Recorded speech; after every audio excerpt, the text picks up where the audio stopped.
With over 60,000 tree species on Earth, a researcher with limited time must ignore the average and isolate the outliers. To find the highest return on biological investment, we have filtered for the 25 specimens that push physical limits to their absolute breaking point. But deciding which of these titans actually justifies a cross-world flight requires looking past basic height metrics. We need to measure what actually makes a specimen valuable, whether that is sheer physical mass, extreme age, or the complexity of the strategy it uses to stay alive. Every 15 seconds, we are going to dissect a new species by its input cost versus its survival outcome. To do this, we will map these 25 trees on a matrix. On the x-axis, we track biome hostility. On the y-axis, energy output. Biological systems do not optimize for perfect conditions. They optimize for extreme constraints. Every tree on this list trades a specific biological vulnerability for a localized survival monopoly. We start in the top left quadrant with the spatial dominators. These are organisms that burn immense amounts of energy to achieve rapid physical expansion, outcompeting surrounding flora for sunlight and soil. The kapok tree grows up to 15 feet per year. To support that explosive vertical growth, it develops enormous paddle-like roots that distribute its weight. The trade-off is incredibly light wood, requiring it to grip external stabilizers, like these temple stones, to remain upright. The banyan takes a lateral approach. It drops aerial roots that descend directly to the ground, deliberately transforming them into additional pillar-like trunks.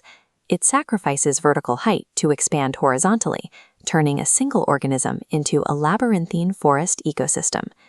By peeling its bark away in strips, the rainbow eucalyptus exposes green, blue, and deep maroon layers. This rapid shedding accelerates growth to heights of nearly 240 feet, at the direct cost of the protective armor found in slower-growing species. The president tree acts like a biological skyscraper. It layers massive crowns to build a towering column that holds an astonishing volume of wood, creating its own microworld. Generating a structure this heavy and complex requires millennia of absolute geographic stability. General Grant has survived over 100 forest fires by investing heavily in bark up to 3 feet thick to shield its heartwood. That defense allows it to reach a mass of 700 tons, but makes it highly vulnerable to soil erosion. Pushing rapid spatial expansion allows these massive titans to dominate their local canopy and create rich foundational habitats.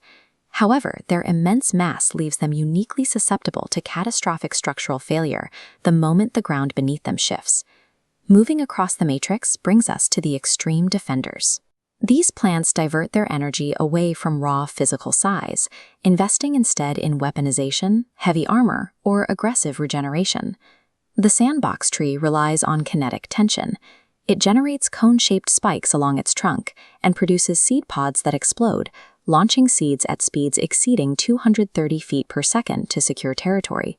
It pairs this with a highly toxic latex, successfully limiting localized biodiversity. The Araucaria produces rigid, triangular leaves that function as armor, living up to 24 years to withstand cold, hurricanes, and volcanic ash. To maintain this defense, it heavily restricts its reproductive speed, expending energy to open its heavy seed cones only once every few years. Wisteria climbs any available support to form a thick, twisting woody trunk capable of bearing hundreds of kilograms of dense, cascading flower clusters. It pays for this massive bloom cycle by completely depending on a host structure to establish its initial upward growth. The giant cork oak actively replaces its outer layer, expending the exact vascular energy required to fully regenerate its bark every 9 years. This continuous biological repair mechanism allows the tree to survive intense heat, poor soils, and sustainable human harvesting. The sakura channels a full year of biological energy into strengthening a deep root system simply to sustain a brief, explosive bloom of fragile petals. It requires immense patience and long periods of dormancy to execute that single moment of high-output display.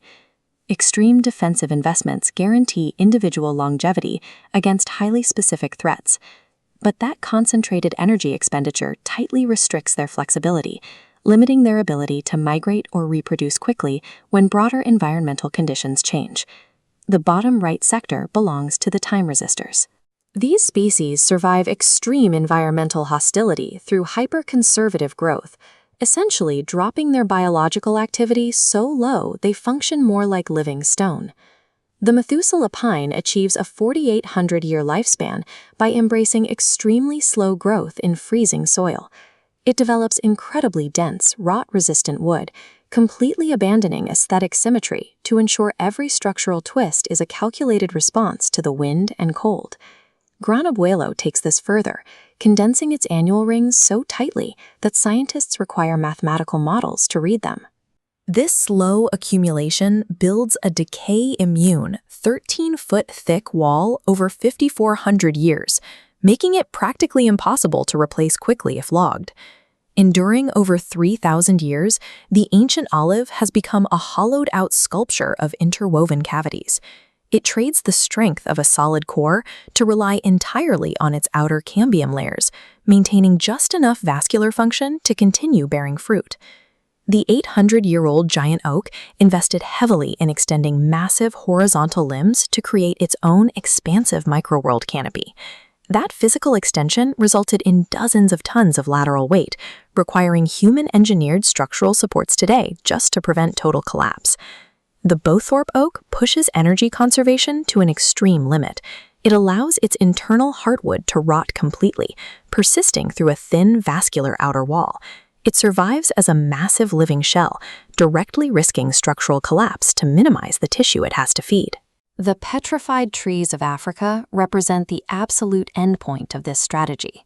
Deprived of water by 1,200-foot dunes, they are biologically dead, but because the air is too dry for decomposing bacteria to survive, their blackened skeletons are geologically immortalized in the landscape. Reaching true ancient status requires shedding unnecessary biological mass and ambition. In the planet's harshest zones, survival consistently favors the stunted and highly resilient over the robust and expansive. The high hostility, low action zone highlights the resource hoarders. These organisms survive absolute scarcity by internalizing their environments and storing massive volumes of water directly inside their own structures.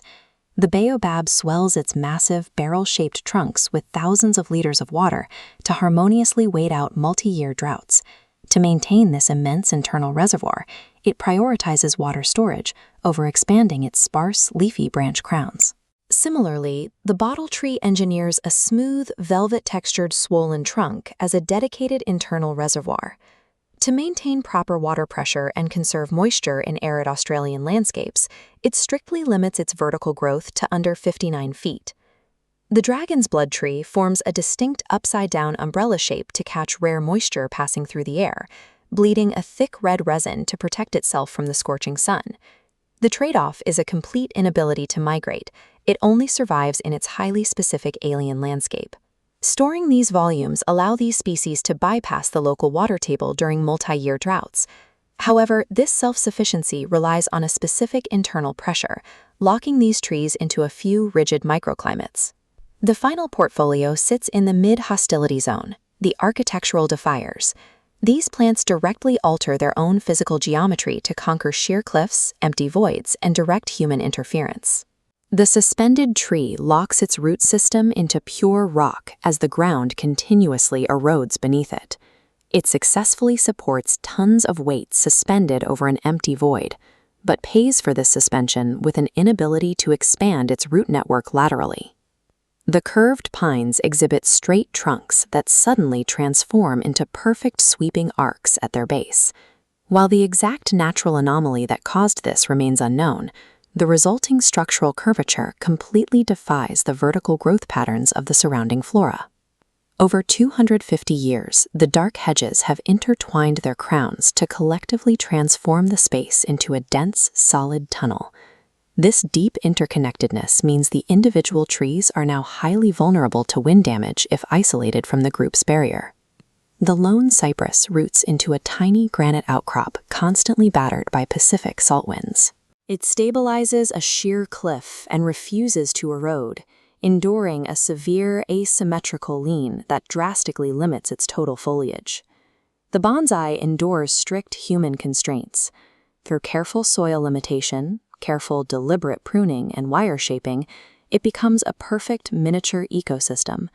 It sacrifices total volume and biological autonomy to achieve extreme, artificially maintained longevity. The 1,500-year-old labyrinth oak branches out at bizarre angles to carefully carve specific paths for light to reach the ground.